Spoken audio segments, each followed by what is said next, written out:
Ok les gars, Balthazar Ekonga, le plus grand scandale sexuel de l'année 2024. On en parle dans cette vidéo, on va décortiquer et vous verrez mon analyse. Le plus grand scandale sexuel de l'année 2024 se passe sur nos yeux maintenant sur les réseaux sociaux et tout le monde en parle. Alors dans cette vidéo, je vais vous donner ce que je pense et mon analyse. Allons-y maintenant. Alors, bienvenue, chers amis, sur ma chaîne. Mon nom, c'est Amani Serge. Sachez qu'ici, nous vous éduquons financièrement. On parle d'éducation financière, d'investissement. Aujourd'hui, dans cette vidéo, on va parler de la scène qui secoue l'univers des réseaux sociaux. Balthazar Ekonga. Une affaire rocambolesque. Le plus grand scandale sexuel de l'année 2024. Oui. De l'année 2024. Je pense que c'est le plus grand scandale sexuel de l'année 2024. On va parler de ce sujet-là sur 5 points, chers amis. 5 points. Je vais décortiquer le sujet sur 5 points. Balthazar Ekonga. Allons avec le point 1 maintenant. Chers amis, le point 1. Regardez, hier, je me suis réveillé. Et comme d'habitude, moi, ma première source d'information, c'est Twitter. Parce que là-bas, si quelque chose se passe, vous serez au courant dans l'immédiat. Même dans les minutes qui suivent, vous saurez qu'il y a quelque chose qui se passe dans tout le monde entier. Donc, je me réveille. Comme d'habitude, je vais à mes activités. Je fais au sport, je reviens. Et j'allume, je prends mon téléphone. Je vais sur Twitter et je vois tout le monde en parle. L'affaire qui se passe est le plus grand scandale sexuel de l'année 2024. Oui, je vous assure. Parce que tout le monde en parle. Je dis, mais qu'est-ce qui se passe? Je défile, je vois en bas, ça parle. Ça parle de l'affaire. 400 vidéos, tel nombre de femmes. Je dis, mais qu'est-ce qui se passe? Alors, je suis allé sur une chaîne et on parlait et j'ai cliqué. Et puis, je vais en commentaire et je vois un lien qui pointe en direction d'une page Telegram. J'ai dit, bon, attends, je vais cliquer pour voir ce qui se passe sur ici. Parce que le gars a mis le lien. Les vidéos sont ici. Donc, je clique sur le lien pour aller voir ce qui se passe sur le canal Telegram du gars. Et je vois des vidéos qui sont vraiment éparpillées sur sa chaîne. Alors, j'ai surfé sur quelques vidéos. Voilà, surfer, voir ce qui se passe, effectivement, c'est qui, qu'est-ce qui se passe, comment ça se passe. Effectivement, j'ai regardé bien des vidéos, j'ai pris mon temps de regarder, surfer, puisqu'il y a plusieurs, quand vous avez des choses à faire, vous ne pouvez pas passer tout votre temps à regarder des vidéos. Donc, j'ai surfé dessus, regardé, mais qu'est-ce que je constate? Après avoir surfé sur quelques vidéos, ce que je constate, vous allez comprendre mon impression dans cette vidéo et mon analyse. C'est ce que je vais donner ici. Allons maintenant, parce que depuis on a commencé avec le point 1. C'est que la plupart des femmes sur les vidéos de ce monsieur, de Balthazar Ekonga, sont consentantes. Alors pour l'affaire, je vous dis, moi je ne sais pas si ce monsieur est de la Guinée équatoriale comme tout le monde le dit, ou alors si c'est un directeur ou un comptable ou un membre du gouvernement. Je n'ai pas fait de recherche dans ce sens-là, donc je ne sais pas vraiment d'où est originaire ce monsieur et toutes ces femmes avec qui il a eu des relations. Mais ce que je voudrais vous emmener à comprendre, c'est que sur la vidéo, la plupart des femmes sont consentantes. Elles savent que le gars, il est en train de filmer la scène et elles laissent faire. Voilà, souvent même, c'est elles-mêmes qui placent bien le téléphone dans d'autres cas. Voilà, vous voyez.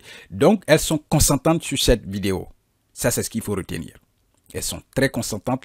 Le monsieur se filme et il filme, qu'on va appeler ses victimes, qu'il filme ces dames-là. Oui, ses victimes. Donc, il les filme. Elles sont consentantes. Vous comprenez bien? Il se filme, il filme les dames.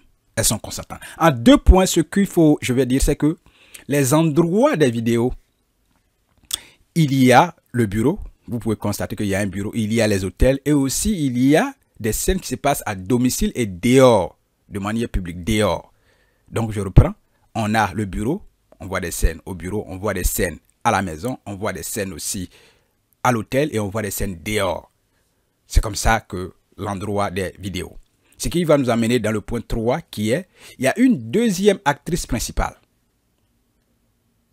il y a une deuxième actrice principale qui non seulement était avec le monsieur Balthazar, elle aussi, vous pouvez voir dans une autre vidéo, elle se trouve avec un autre monsieur.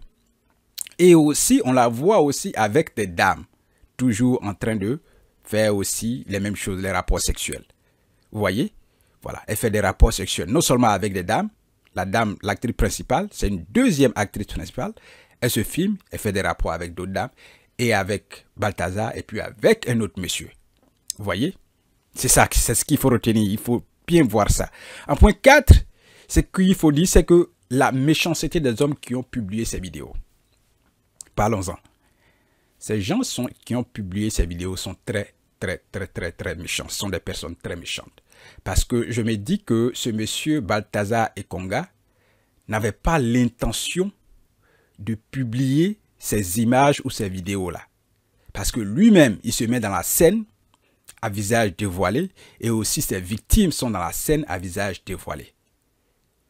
Donc, si quelqu'un fait ça, il ne va pas quand même lui-même se faire du mal. Vous voyez, c'est ce que je veux dire. Mais ces hommes qui ont publié ces vidéos, je ne sais pas si c'est par enquête, parce que selon les lectures sur Twitter, c'est qu'il a été arrêté, il était dans une histoire de corruption et les gens sont allés fouiller et ont découvert ces vidéos privées dans ces objets, ces appareils.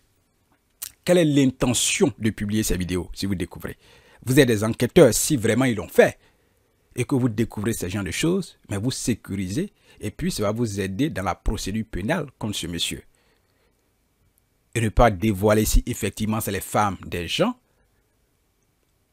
Vous voyez, on peut montrer ces vidéos privées au mari de ces dames-là, mais pas mettre ça de manière publique. Donc ça, pour moi, je trouve ça très méchant. C'est très méchant de publier des objets privés ou des vidéos privées ou des images privées de personnes sur les réseaux sociaux. C'est très méchant de la part des gens qui ont publié ces vidéos-là. Et c'est l'occasion de ces réseaux, c'est une interpellation de supprimer ces vidéos-là sur ces différentes plateformes. Oui, parce qu'ils ne l'ont pas fait, ces dames n'ont pas voulu publier les vidéos. Voilà, vous voyez. Non seulement Balthazar, en le voyant, n'a pas l'intention de les publier, puisque lui-même, il a une famille. Ces dames aussi n'accepteraient pas que ces vidéos aussi soient publiées. Vous voyez. Donc, c'est méchant de la part de ces gens qui ont publié ces vidéos-là. C'est très méchant. Très méchant. Alors, les gars, ce qu'il faut retenir, la leçon qu'il faut retenir, en point 5, ne vous faites pas filmer. Ne vous faites pas filmer en aucun cas. J'interpelle et les hommes et les femmes. Les femmes ne doivent pas accepter que les gens les filment dans ce genre de cas. C'est très méchant. Ne vous faites pas filmer.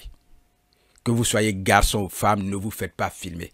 Quelle est l'intention de vous faire filmer et de garder des choses dans vos appareils? Quelle est l'intention? Parce que vos appareils, tout le monde peut avoir accès à un moment donné. L'outil même informatique, on ne sait pas comment ça. Est-ce que les objets qui sont dans nos ordinateurs, est-ce que l'opérateur a accès? On ne sait même pas. Dans notre portable, on ne sait même pas comment un téléphone portable est conçu, on ne sait pas comment un ordinateur est conçu. Ces gens ont accès à ces éléments, nous ne savons pas quand nous les gardons dedans. Donc pourquoi garder des objets intimes, des images intimes ou des vidéos intimes de soi dans ces différents appareils? Ça ne sert à rien, ne vous faites pas filmer. Aucune femme, aucune fille ne doit accepter de se faire filmer dans ce genre de cas. Oui, on est très adulte et ça n'a pas quelle éducation on veut donner. Quelle éducation on veut donner à des gens ou à notre génération qui viendra après nous que nous sommes censés protéger. Si déjà nous sommes dans cette histoire de... C'est immoral en fait. C'est immoral. Alors les gars, pour moi, c'est le plus grand scandale de l'année 2024, cette histoire de Balthazar. Alors ici, on a évoqué le sujet sur 5 points. En premier point, on a parlé de la plupart, le consentement de la plupart des femmes. En point 2, on a parlé des endroits où les vidéos se déroulent. Voilà. En point 3, on a parlé d'une deuxième actrice principale qui est constamment, non seulement en rapport, en relation avec Balthazar, un autre monsieur et aussi avec d'autres femmes. Vous voyez? En point 4, on a parlé de la méchanceté des gens qui ont publié ces vidéos-là. Et ce qu'il faut retenir, ne vous faites pas filmer. Ne vous faites pas filmer. Ne vous faites pas filmer. Ce n'est pas notre culture. Ce n'est pas notre culture se faire filmer. Ne vous faites pas filmer en aucun cas. En aucun cas. En aucun cas. Et même si vous le faites, vous devez supprimer. Ne gardez pas ces objets-là dans vos appareils. On ne sait pas qui va prendre ces appareils-là. Ou on ne sait pas si ces opérateurs qui ont conçu ces appareils ont toujours accès. Alors, pour le point, je ne sais pas si Balthazar est vraiment de la Guinée équatoriale. Je ne sais pas si ces femmes sont des femmes de ministres ou de gardes rapprochés présidentiels. Je n'ai aucune idée en cela. Ce que je dis, ce qu'il faut retenir, c'est que c'est le plus grand scandale de l'année 2024. Allez, merci d'avoir regardé cette vidéo jusqu'à la fin et puis à la prochaine où nous parlerons d'éducation financière, d'investissement à la bourse. À bientôt.